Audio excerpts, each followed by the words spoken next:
Bom, então está gravando, né? Bom dia a todos e todas. Sejam bem-vindos à quinta aula do curso de gravitação modificada oferecido pelo professor Albert Petrov. Essa é a quinta aula e última aula desse mini curso. Então, mais uma vez, eu quero aqui expressar todo o meu agradecimento ao professor Petrov por se disponibilizar em oferecer esse mini curso e agradecer também a todos que compareceram a essas aulas, seja de forma síncrona ou assíncrona, já que os vídeos estão também no YouTube e as pessoas assistem, vamos dizer assim, fora do horário tradicional das aulas. Então, Albert, você pode começar assim que você quiser. Bom dia a todos. Novamente eu quero agradecer professor Antônio por convite e por possibilidade de fazer esse curso. E hoje nós vamos ter a aula final, que é devotada à gravitação na local. E, no final de tudo, eu vou um pouco falar sobre supergravidade e perspectivas de generalizações da gravitação. Que nós vamos hoje discutir? Nós vamos dar alguma introdução, que a gravitação na local e que são teorias na locais em geral, que são vantagens, que são motivações, que são razões para interesse. Depois, para fazer introdução, nós vamos um pouco discutir quais são vantagens nas teorias na locais não gravitacionais, como fazer cálculos, como emerge finitude, como obter correções de laço, por exemplo. E nós vamos ver exemplos como supercampos, como teorias em supercampos. Isso é muito importante, porque é muito conveniente de acompanhar os cálculos. Depois nós vamos entrar nos problemas da própria gravidade na local, discutir situação geral como cálculos, discutir soluções exatas, que o ponto-chave da nossa aula de hoje, soluções exatas. Depois vamos ter alguns comentários sobre supergravidade, que uma das maneiras mais atraentes de como resolver o problema da gravitação. E no final de tudo vamos fazer certas conclusões. Então, nós temos gravitação nós tratamos por agora como uma das teorias de campos. Teoria quântica de campos, em geral, caracterizada pelo um problema fundamental, problema maior da quase qualquer teoria quântica de campos, é o problema das divergências. Que isso é?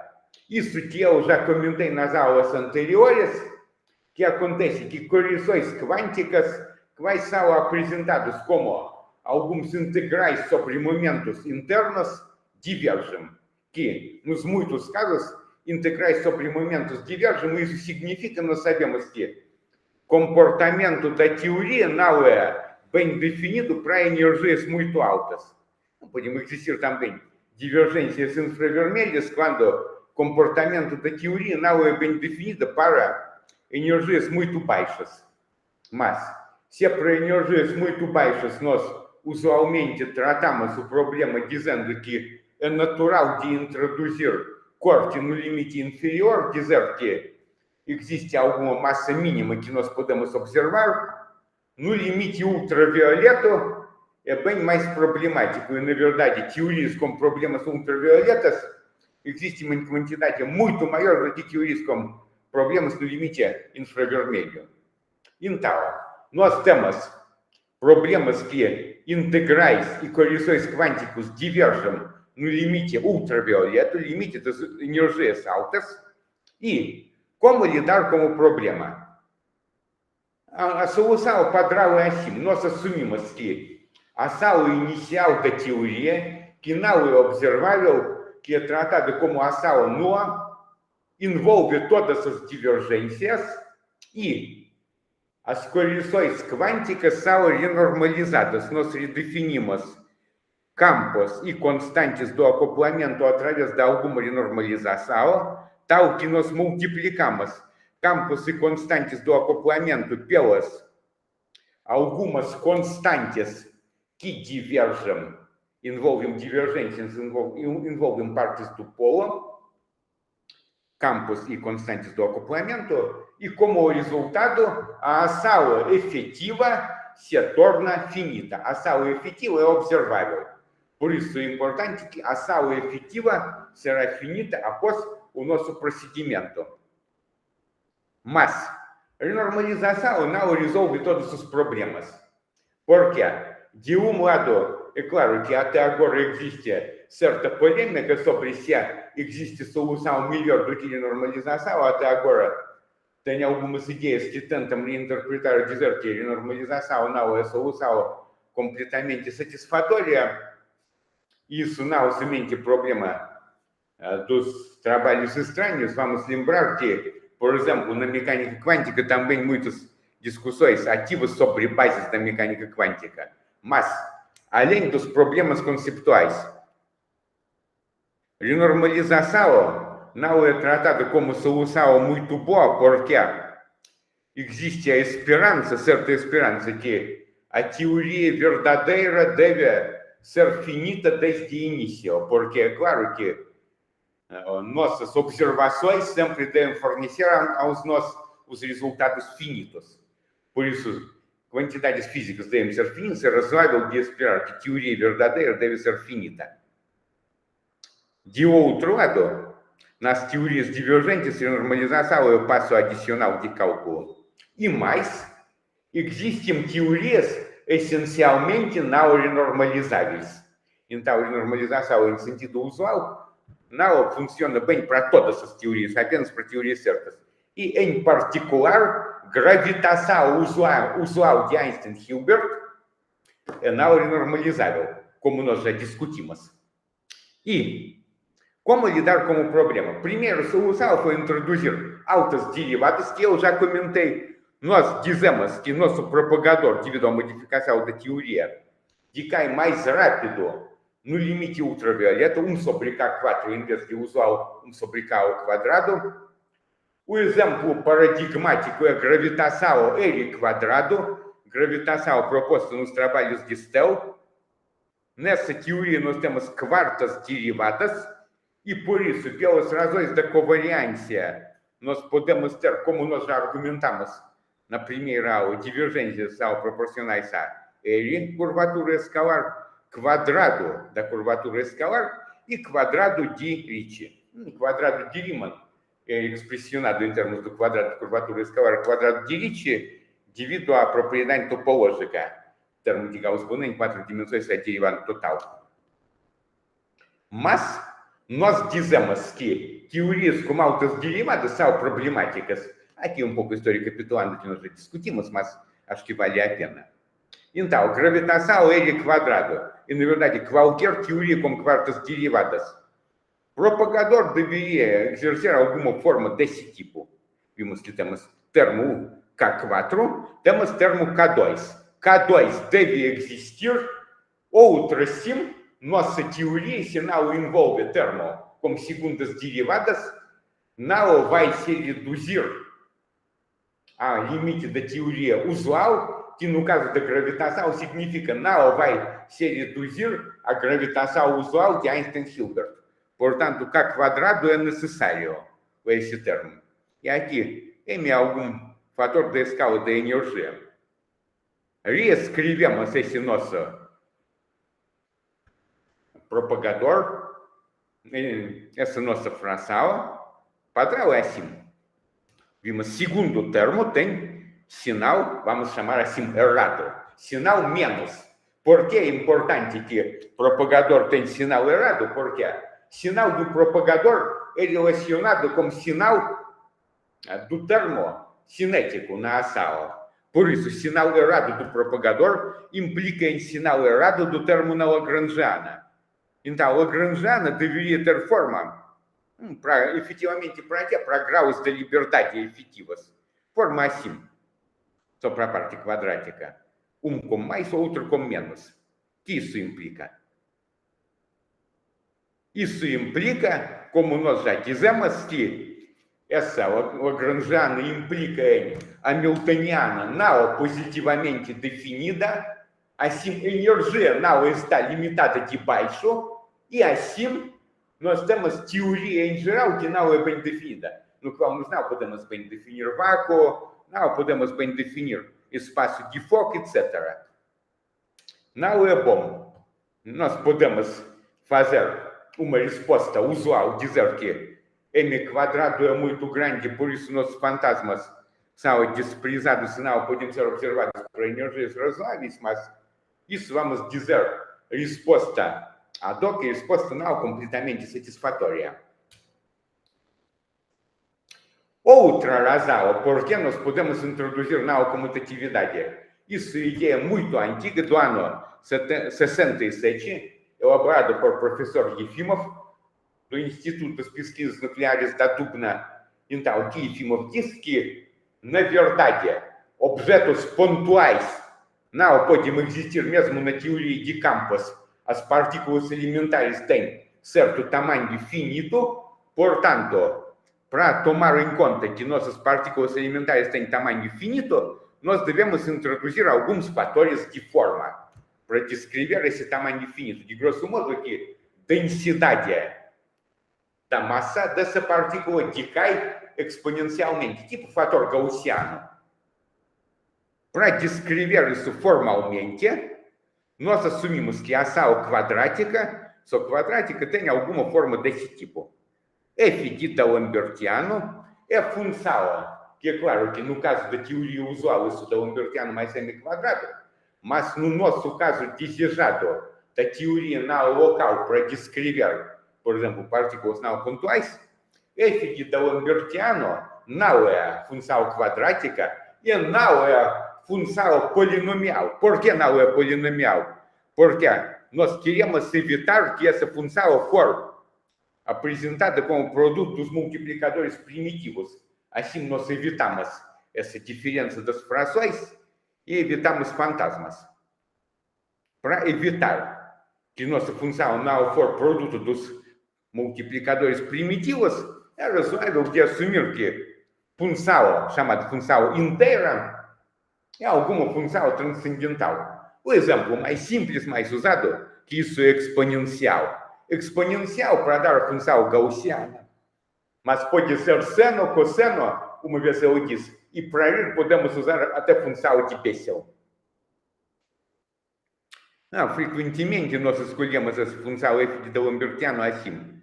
De D'Alembertiano menos m quadrado vezes, por exemplo, exponencial do D'Alembertiano. Podemos ter exponencial de D'Alembertiano ao quadrado, como sinal menos.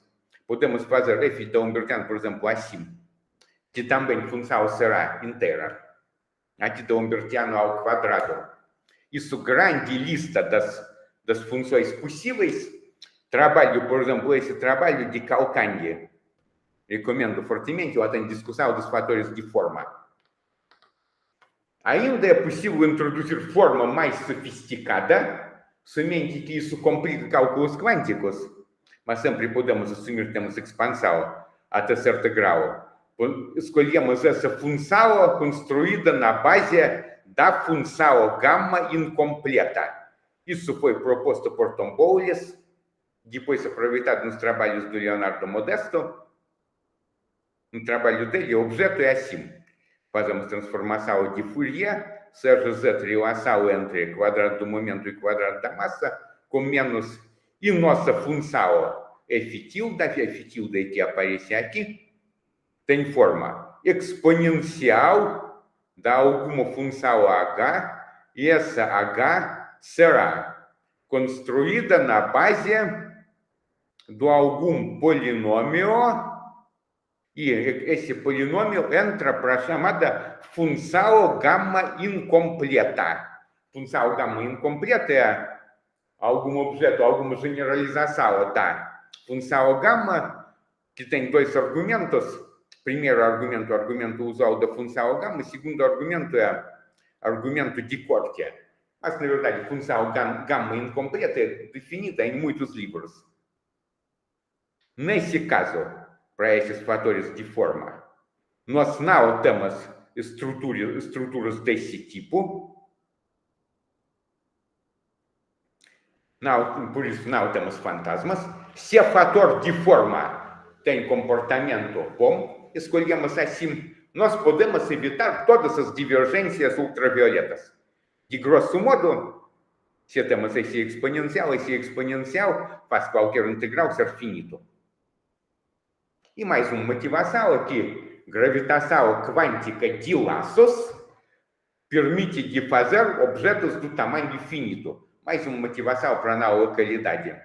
E na comutatividade, espaço-temporal é outra motivação para isso. Então, mais motivações além de partículas pontuais, da gravitação quântica de laços e do desejo de evitar divergências. Agora, alguns exemplos para cálculos quânticos.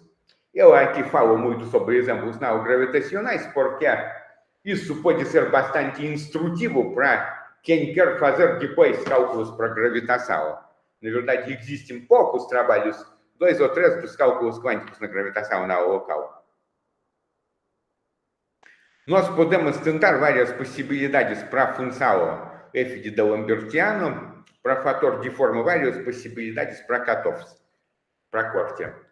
Nós podemos considerar não somente campo escalar, teoria do escalar, mas também teoria de calibre. Podemos considerar também teoria em supercampos. Foi esse trabalho nosso, feito em colaboração com professores Valdir Bezerra e Eugênio Bezerra de Mello, da nosso departamento, e com Fábio Bricesi, que naquela época estava fazendo pós-doutorado no nosso departamento.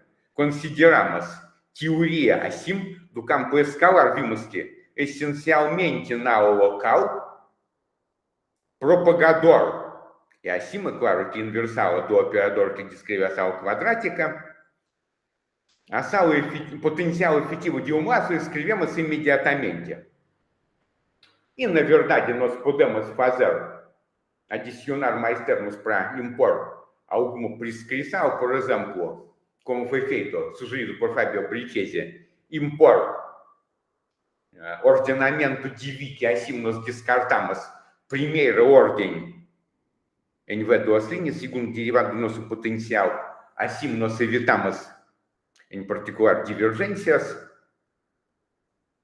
Mas isso não é muito obrigatório. Nos trabalhos que nós fizemos depois, nós fizemos isso. Consideramos f de D'Alembertiano dessa forma, a rotação de Vick calculamos, escrevemos nossa expressão para potencial efetivo e podemos brincar com essa expressão. É claro que se escolhemos massa zero, o resultado é simplificado, então se simplifica fortemente, e nós podemos fazer a expansão em série de Taylor.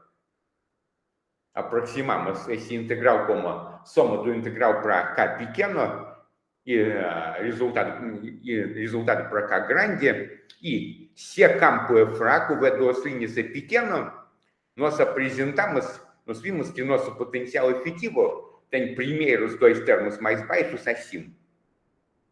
É interessante que lambda efetivamente tem papel do parâmetro da regularização, mas isso é normal. Efetivamente, a introdução do terminal local pode ser formalmente tratado como regularização na local. Mas nós podemos bem lidar com essas correções quânticas. Nós podemos considerar para a massa zero caso quando campo forte, quando V2 linhas derivada do potencial é grande, ou quando o campo é fraco.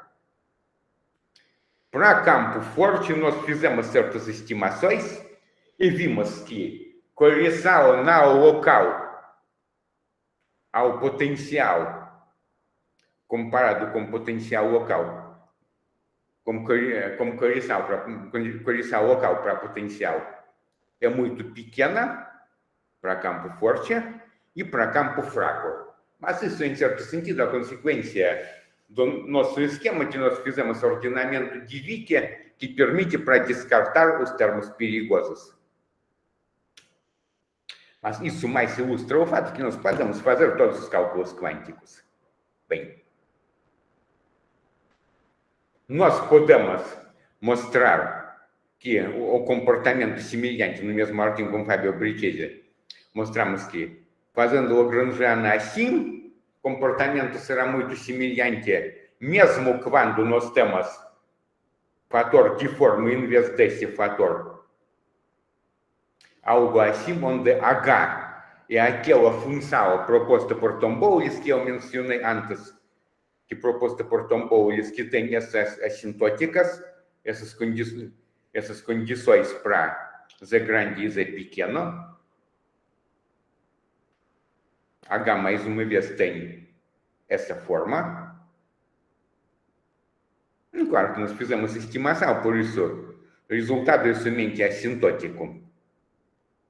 Resultado somente assintótico.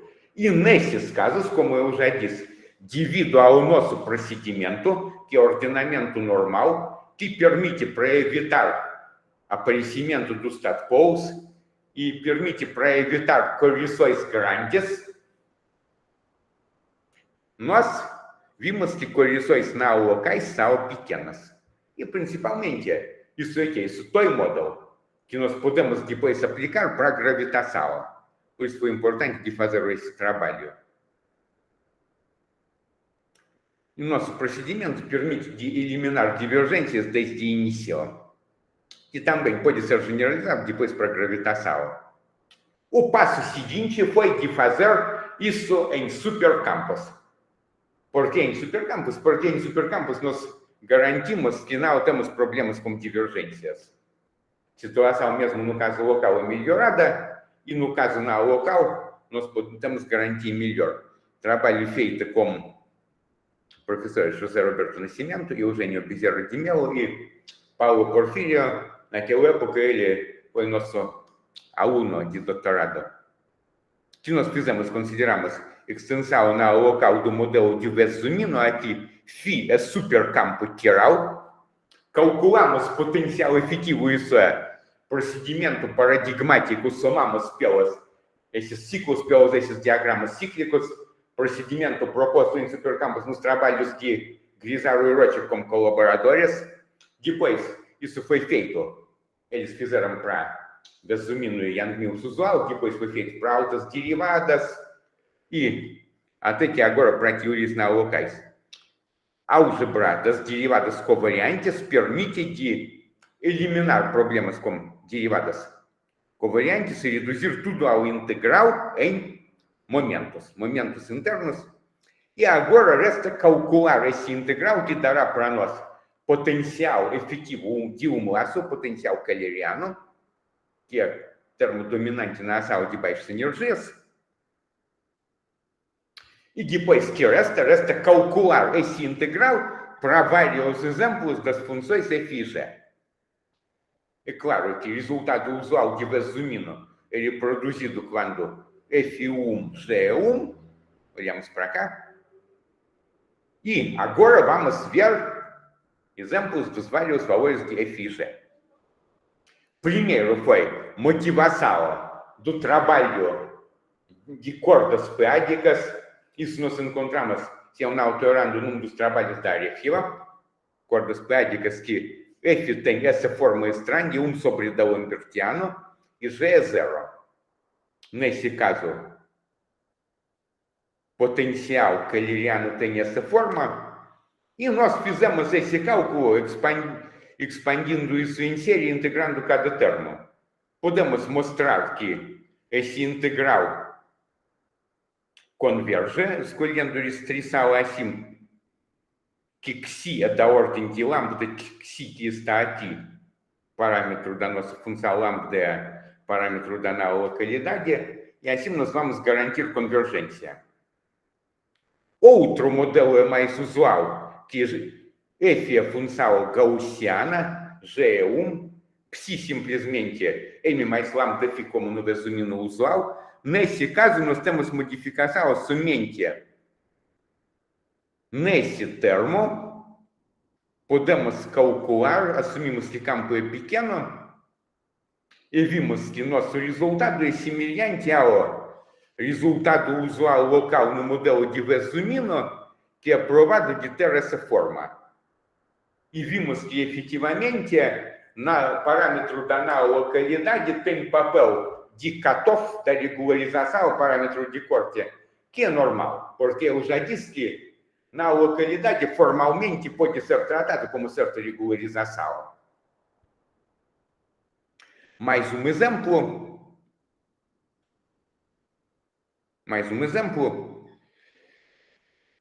F e G são duas funções gaussianas.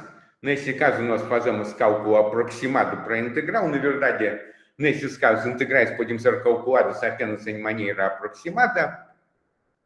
Calculamos. O resultado é assim.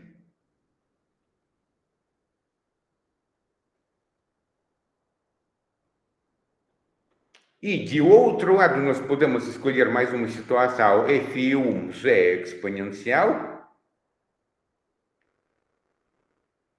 E, nesse caso, nós vamos ter divergência. Por isso, na verdade, cada teoria na local vai ser finita. Nós devemos ser cuidadosos.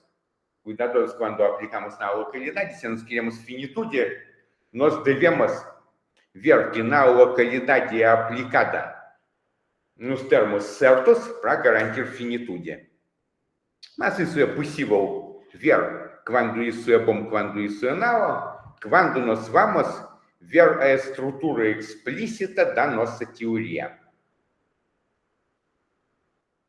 Nesse caso, mais uma vez, nesse caso, F, que está aqui exatamente, nós vimos que aqui o termo cinético vai ser usual, acoplamento vai ser usual, então, como o fator na local está somente aqui, alguns termos divergentes vão sobrar. Um argumento qualitativo. Teoria de calibre, isso foi feito à continuação, depois trabalho em colaboração com o professor José Roberto Nascimento e com Fabrício dos Santos Gama. Naquela época eu estava fazendo pós-doutorado na nossa universidade. Teoria de calibre, consideramos teoria abeliana. Na verdade, fazer caso não abeliano, em um laço não teremos modificações essenciais. Efeitos dos vértices, essencialmente, não abelianos vão surgir somente em dois laços. Calculamos. Temos terminal local no setor de calibre. Calculamos e obtemos o nosso resultado. M quadrado G envolve nossos campos de fundo, campos escalares. Então, vimos que o resultado é análogo do resultado usual, como lambda quadrado no lugar de mi quadrado, e termos que são suprimidos por lambda. E o passo seguinte foi de fazer na localidade no setor da matéria, em 3 dimensões e em 4 dimensões, nesse nosso trabalho. Então, na localidade, mas em forma usual, pode ser aplicada nas teorias não gravitacionais sem grandes problemas. Aqui nós usamos fatores não locais tipo exponencial, mas ninguém proíbe usar funções mais envolvidas. Depende essencialmente a dificuldade do cálculo dos integrais sobre momentos, mas principalmente qualquer função não local pode ser substituída para esses cálculos. Bem, e agora que nós vamos ter na gravitação? E isso foi introdução, porque agora nós vamos querer ver o que será na gravitação, que nós vamos ter que generalizar alguns resultados das teorias não gravitacionais. Nós partimos dessa teoria proposta no trabalho de Mazumdar, de 2010, que foi considerado lagrangiana dessa forma, onde função da curvatura envolve termo usual de Einstein-Hilbert. Nós sempre queremos ter a teoria que se reduz à gravitação de Einstein-Hilbert, verificada por muitos experimentos, verificada, testada, mostrada ser consistente. E o termo aditivo, que é análogo do L quadrado, tem essa forma. vimos aqui fator anal local, que aqui temos exponencial do D'Alembertiano, na localidade acima. D'Alembertiano, com certeza, é covariante. Assim, quando m quadrado tendendo a infinito, quando nossa escala é muito grande, esse termo se reduz ao usual, L quadrado dividido pelo 6m quadrado. Então, isso é extensão da gravitação L quadrado. Alguns fatos principais. Primeiro, nós queríamos evitar divergências.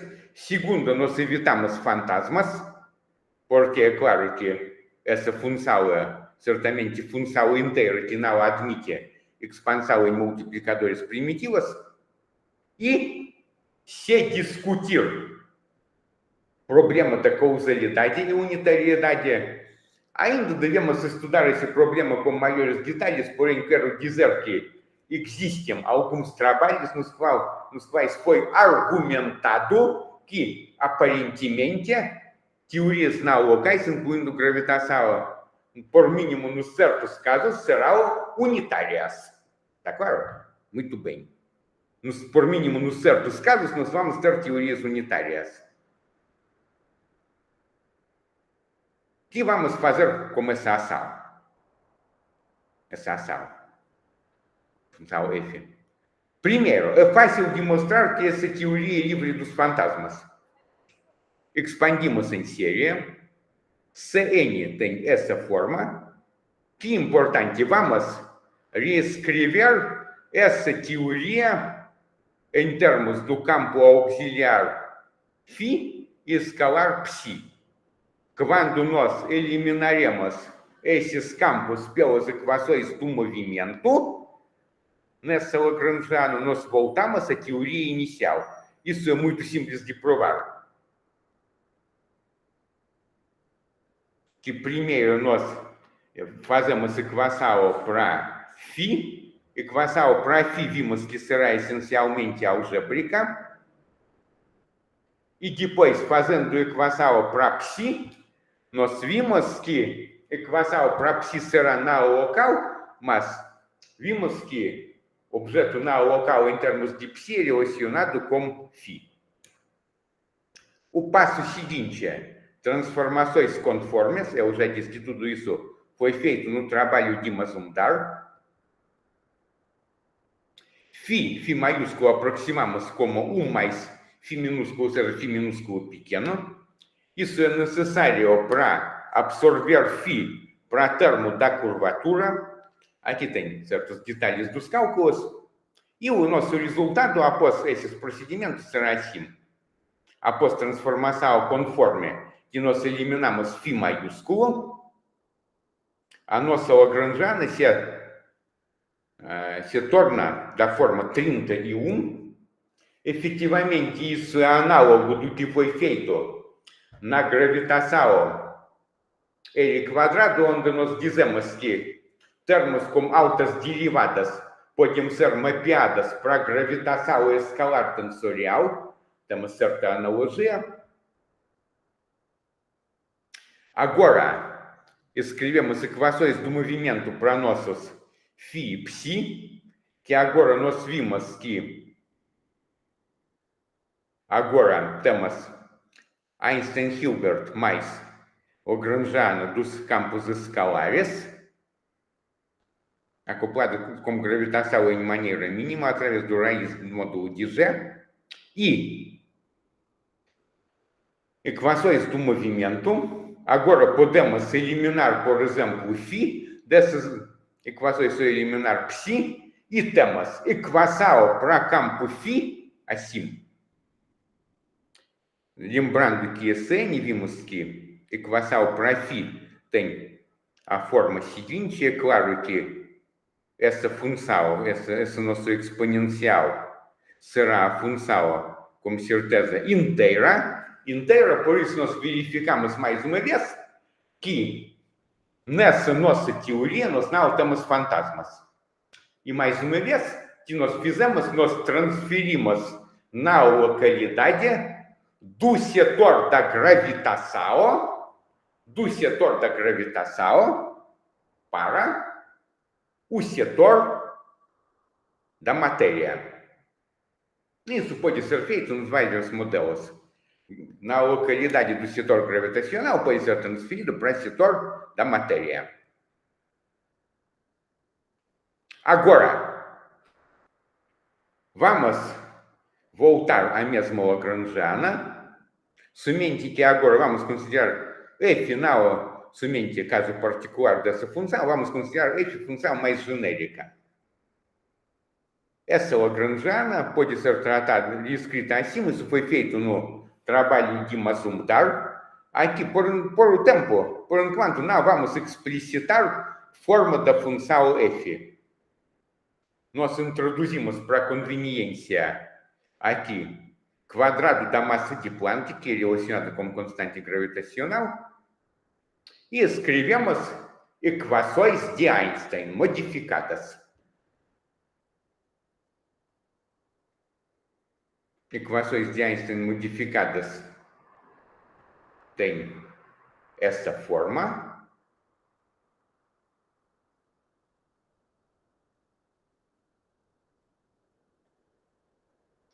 E tudo isso é objeto que atua para Gemini.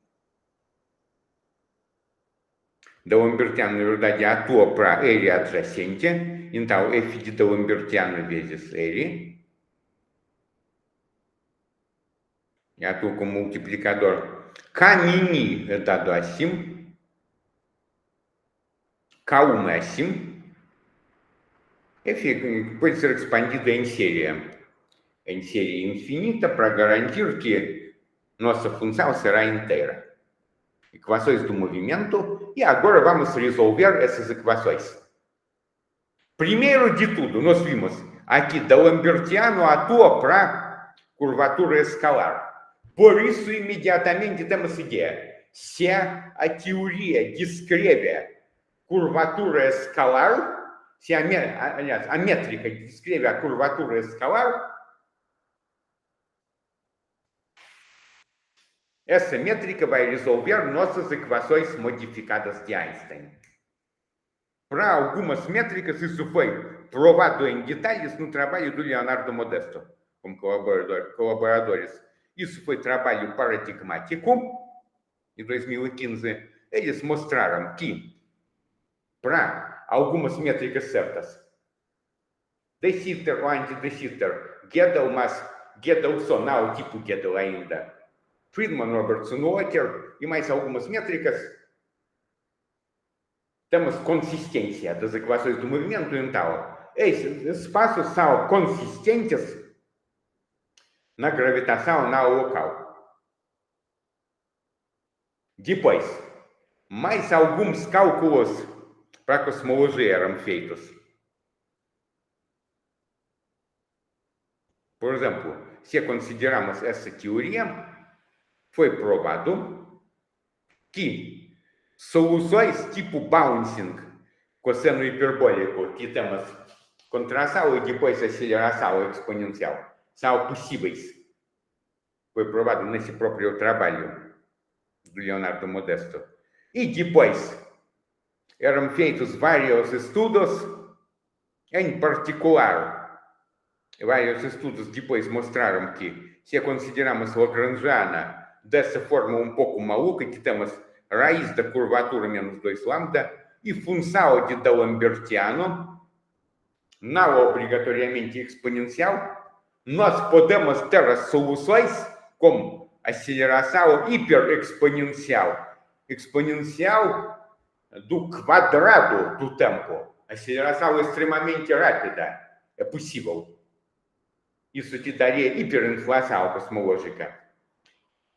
Isso foi feito somente para exponencial, para função arbitrária analítica. O que mais pode ser feito? Primeiro, considerar outras métricas não discutidas no trabalho do Leonardo Modesto. Por exemplo, tipo Gödel. No trabalho do Leonardo Modesto, apenas métrica de Gödel foi considerada. Outra. Aqui temos só um termo na local possível. Temos somente curvatura escalar, fator de forma, curvatura escalar. mas podemos introduzir também outros termos. Ricci, fator não local, Ricci, termo. Outra, while, fator não local, while. E podemos tentar ainda fatores de forma mais complicadas, mais sofisticadas, não somente exponenciais. E dos passos ao longo desse caminho foi feito no nosso trabalho de 2021, em colaboração com o professor José Roberto Nascimento e Paulo Porfírio. Nós consideramos para a teoria que envolve, além da generalização do L quadrado, envolve esses dois termos, Ricci e while. E nós mostramos que se nós fazemos base de tetradas, assim como nos nossos trabalhos anteriores, nós temos consideração fortíssima, porque nesse caso, componentes do tensor de Ricci são constantes. Componentes do tensor de Ricci são constantes. Então, seja a sala assim, vamos discutir isso em detalhes. Termo de Einstein-Hilbert, usar o constante cosmológico é necessário cada vez quando consideramos métrica de Gödel, porque a solução de Gödel foi provada para a constante cosmológica não zero. Três fatores de forma.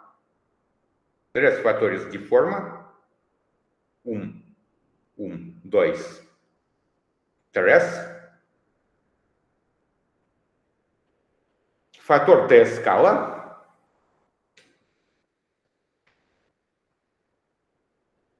Que não deve ser relacionado com constante, com massa de Planck. Equações do movimento são muito complicadas. Aqui introduzimos a área do Lambertiano de ordem L atuando para o objeto A. O objeto A pode ser curvatura escalar ou algum tensor que vamos querer.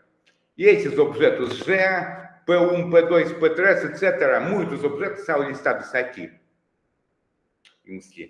Equações são muito envolvidas, mas, apesar de tudo, para a métrica tipo Gödel, não só Gödel, que agora vamos ensinar o trivial, nós conseguimos a solução.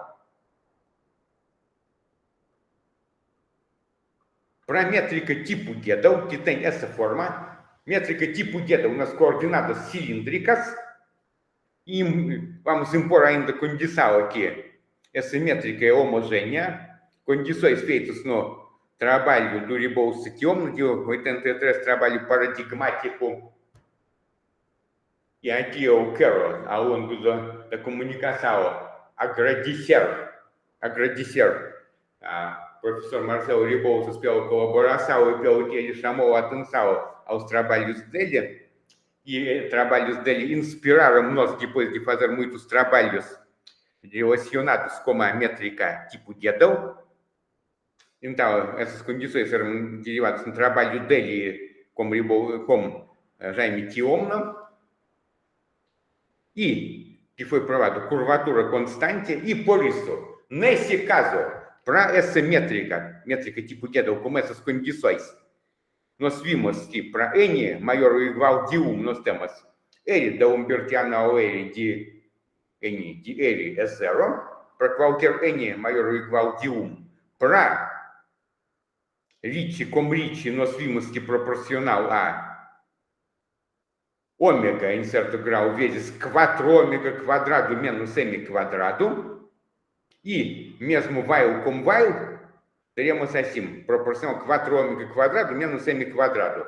E assim, primeira conclusão aqui, a métrica introduzida no trabalho dos professores Marcelo Rebouças e Jaime Thiomna é esse caso característico, que depois foi chamado da métrica de Rebouças-Thiomna. 4 ômega quadrado menos m quadrado é zero.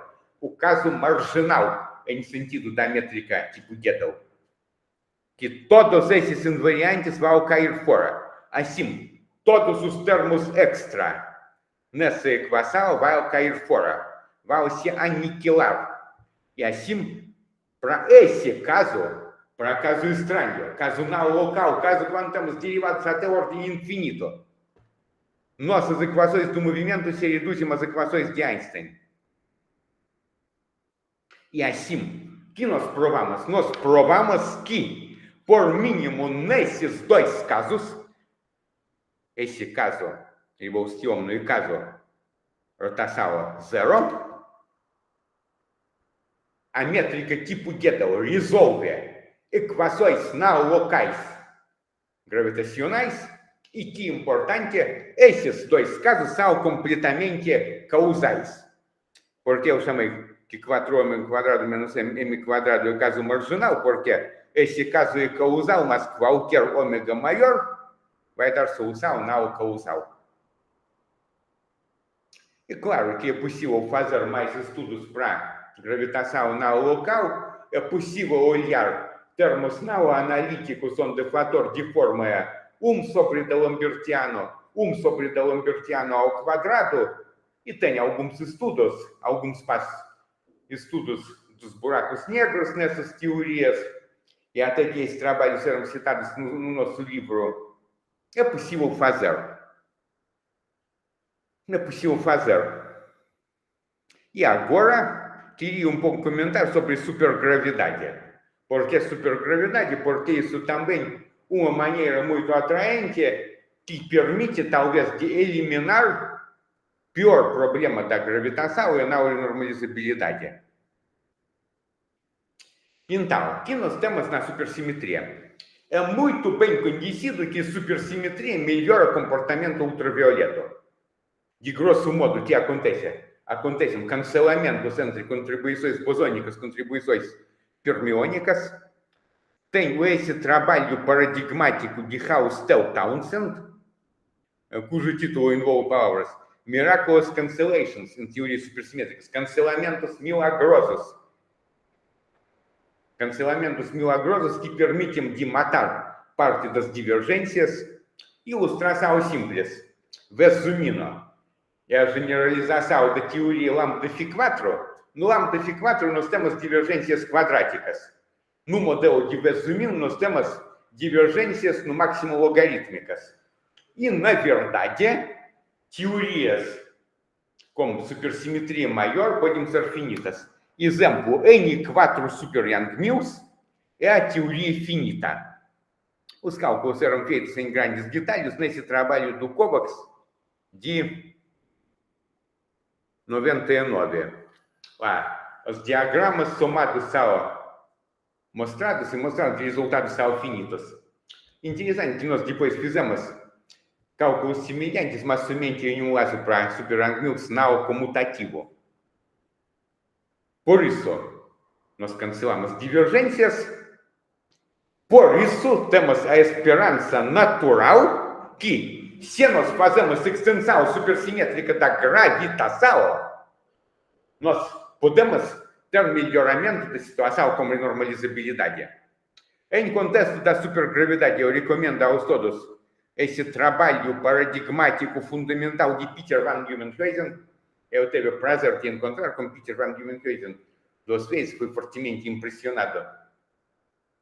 Extensão da supergravidade é muito importante, mas acontece que mesmo extensão supersimétrica mais simples, N1, que significa uma supersimetria, um conjunto dos campos adicionais, superparceiros, e um conjunto dos geradores da supersimetria, mesmo essa extensão supersimétrica não permite para resolver problemas como divergências. De teoria como N1, supergravidade como N1, continua a ser não renormalizável. Mas nós sabemos, estender supersimetria mais geradores da supersimetria, então mais transformações da supersimetria, talvez a situação melhora. Porque, é claro, N1 super Young-Mills, por exemplo, envolve divergências, mas seria normalizável, sim. N4 é finito. Por isso, vamos aumentar N. De 1 a 8, de 2 a 8. Até 8 conjuntos dos geradores da supersimetria. E foi a série dos trabalhos desses autores, Zvi Bern, Larry Dixon, David Cossero, eles estudaram N8 supergravidade. Porque não pode ser N maior, N9, N10, porque se temos N9 e N10 mais, vamos ter teorias do spin alto, spin 5,5, spin 3, e nós conhecido, bem conhecido, de teorias como spin maior de 2 implicam em muitos problemas. Por exemplo, é impossível fazer número das graus de liberdade correto. Depois eram feitos vários trabalhos com tentativas de fazer teorias consistentes do spin alto, extensões supersimétricas, trabalhos de Fronsdal, tudo isso, mas isso é fora do nosso contexto. Mas podemos fazer N8 supergravidade, mas o que acontece? Que os cálculos têm que ser feitos em componentes, porque cálculos em supercampos são muito difíceis e mesmo para uso dos programas apropriados, esses programas geram muitos erros. Portanto, temos que trabalhar em componentes. Isso até que o próprio Univenhuizen destacou. E um dos primeiros resultados do trabalho de Zvi Bern, Larry Dixon, grau da divergência em N8 supergravidade em D dimensões L laços é assim. Isso significa que em 4 primeiros laços, no sinal temos divergências. Talvez temos desde 5 laços. Por que eu digo talvez? Porque pode acontecer que divergências são canceladas em laços mais altos também, devido às identidades mais delicadas. Estudos mais detalhados, chamado de método corte da unitariedade. Método bastante complicado. Esse método, como checar a unitariedade, de grosso modo, nós cortamos diagrama em 2 metades e fizemos verificação da unitariedade. Isso que foi feito, por exemplo, para teorias supersimétricas, um trabalho famoso de Gomis e Mehen. Para N8 supergravidade, foi feito em 3 laços, nesse trabalho de Zvi Bern. Finitude até 3 laços em 4 dimensões foi mostrada por cálculos diretos. E mais trabalho de Zvi Bern foi mostrando que devido às algumas identidades que envolvem cerca de 30 supergráficos, temos cancelamentos extras. Depois, trabalho de Zvi Bern de 2000, Zvi Bern com colaboradores, 2018, que correção de 5 laços começa a divergir quando D é maior que 4. Por isso, nós vamos ter finitude também em 5 laços, mas temos que provar laço por laço. E, por isso, nós temos a esperança natural confirmada até 5 laços, que N8 supergravidade é finita. E por isso o passo seguinte, para a supergravidade estendida, ver amplitudes do espalhamento, ver correções à relatividade geral, ver correções à ação efetiva. Até agora nós temos em mente alguns resultados isolados. Mas, principalmente, nós vimos que, aparentemente, N8 supergravidade permite para resolver os nossos problemas. Tá. E vamos concluir. O que nós temos? O que nós temos para a gravitação na local e em geral, concluindo o nosso curso. O que nós fizemos hoje?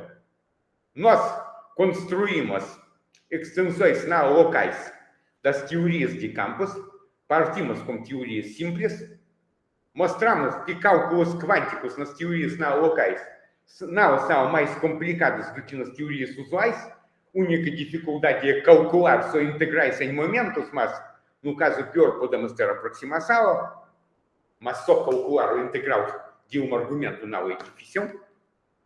Nós mostramos que teorias supersimétricas em supercampos podem ser facilmente generalizadas para formas não locais. Nós construímos algumas generalizações não locais da gravitação e discutimos consistência das soluções típicas. soluções com curvatura escalar constante, que é anti-de Sitter, de Sitter, Gödel. Depois nós fizemos para tipo Gödel. Para cosmologia, estudos que são muito ativos. Que são perspectivas? Que mais é possível fazer? Estudar outras soluções, porque tem muitas métricas que podem ser discutidas em contexto da gravitacional local. E ainda somente métricas mais simples são discutidas. Outra direção, fazer outras extensões não locais da gravitação, que é um pouco diz que é possível considerar extensões dessa forma onde a função de D'Alembertiano é não analítica, função com graus negativos de D'Alembertiano, que claramente piora a convergência dos integrais. Mas foi provado nesse trabalho de Fernando Semitra que é possível calcular correções a métrica de Schwarz, correções são proporcionais a μ quadrado, que é o fator que acompanha esse termo. E que mais? Podemos olhar outras extensões da gravitação. Por exemplo, nos últimos anos, tem grande atividade em estudos da gravitação não riemanniana, estudos do teleparalelismo, estudos da gravitação métrico-afim, até que nós temos alguns trabalhos devotados à gravitação métrico-afim. E talvez mais generalizações vão surgir. Por isso temos muitas coisas para fazer e eu queria convidar vocês para participação nesses estudos. E agradeço vocês pela atenção. Então, muitíssimo obrigado, professor Albert. Vamos agradecer, professor. E agora a gente tem tempo para perguntas. Se alguém quiser fazer alguma pergunta específica sobre a aula de hoje.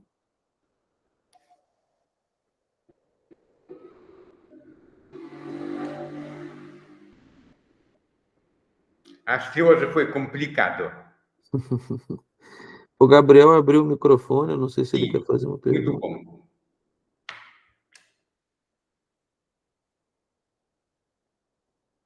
Gabriel, se você estiver falando, a gente não te escuta.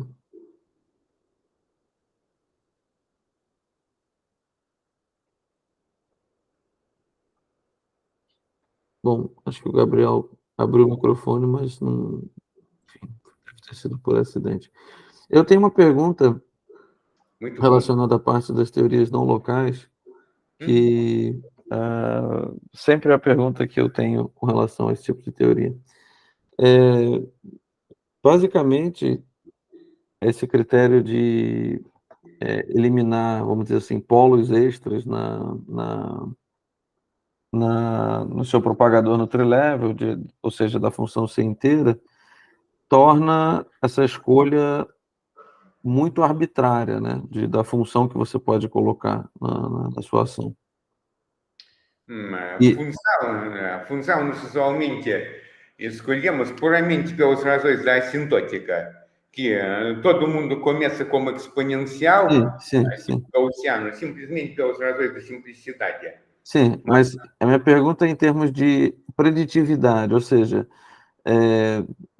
suponha que você escolha uma função, eu escolha outra função, e a gente quer comparar, e a gente vai ter boas propriedades no sentido de eliminar esses polos e tudo mais.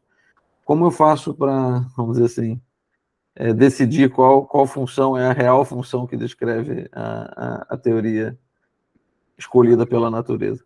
Eu tenho a impressão assim, que na verdade dizer que isso é puramente exponencial é impossível. Nós testamos até certa ordem da grandeza, por isso acho que, na verdade, quando nós vamos considerar a teoria, nós vamos assumir que essa função pode ser expandida em série, e experimentos vão ser capazes de fixar coeficientes da expansão até certa ordem. E depois nós podemos dizer que será a função de verdade que tem esses termos das ordens mais baixos. Isso depois é possível ajustar somente ordem por ordem. Então, é difícil a priori fazer diferença entre exponencial ou, por exemplo, a função que tem primeiros, não sei, 4 ou 5 termos da série de Taylor, mesmo se exponencial, e depois outros termos. Sim, sim. E somente fazendo as medidas mais detalhadas, mais precisas. Ou seja, o formalismo em si, bom, ele vale para qualquer função inteira, com comportamento assintótico bem comportado, e a gente teria que, de alguma forma, enfim, procurar maneiras espertas de decidir qual é a função escolhida pela natureza. Mas isso Assim, gera uma amplitude gigantesca de possibilidades, né? acho que realmente nós fixamos até certa ordem ainda lambertiano em escala inversa. Uhum. E depois ajustamos, por exemplo, pelas razões da beleza da teoria, algo assim. Uhum. Hipótese de beleza nós sempre assumimos como hipótese natural. Uhum. Tudo bem. E você, pelo que eu entendi, no final você disse que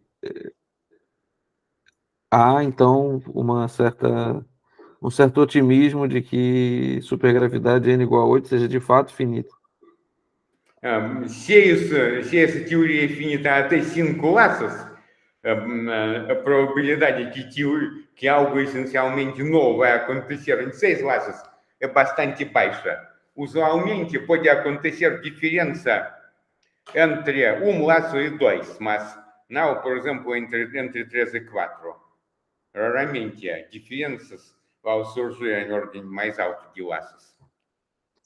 Ok. Bom, e se no final, então, nós temos uma teoria finita, unitária e, enfim, então a gente teria que fazer uma espécie de fenomenologia da supergravidade Sim, N igual a 8. E existe alguma coisa feita nisso? Ou seja, existe alguma razão para a gente, vamos dizer assim, colocar o nosso dinheiro na supergravidade N igual a 8? vamos dizer assim que certos estudos poderiam ser feitos, mas é claro que isso é relacionado com o problema da quebra da supersimetria. E quebra da supersimetria, de um lado, sim, é o efeito das baixas energias. Nas altas energias, é claro que nós podemos dizer que a supersimetria não é quebrada. Mas olhar a supersimetria em 8 acho que vale a pena. Uhum. Ok. Bom, há mais perguntas, dúvidas?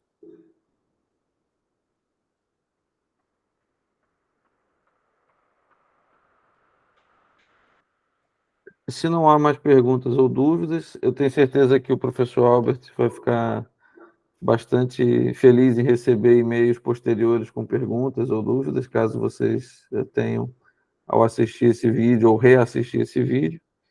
Então, eu sugiro que agora nós possamos encerrar essa aula e eu quero mais uma vez agradecer ao professor Albert por todo o trabalho dele de preparar essas aulas e oferecer essas 5 aulas desse mini curso baseado no livro que ele publicou, que nós falamos no começo, na primeira aula. Então, Albert, muitíssimo obrigado mais uma vez. E muito obrigado a vocês. Então, eu vou encerrar a gravação aqui.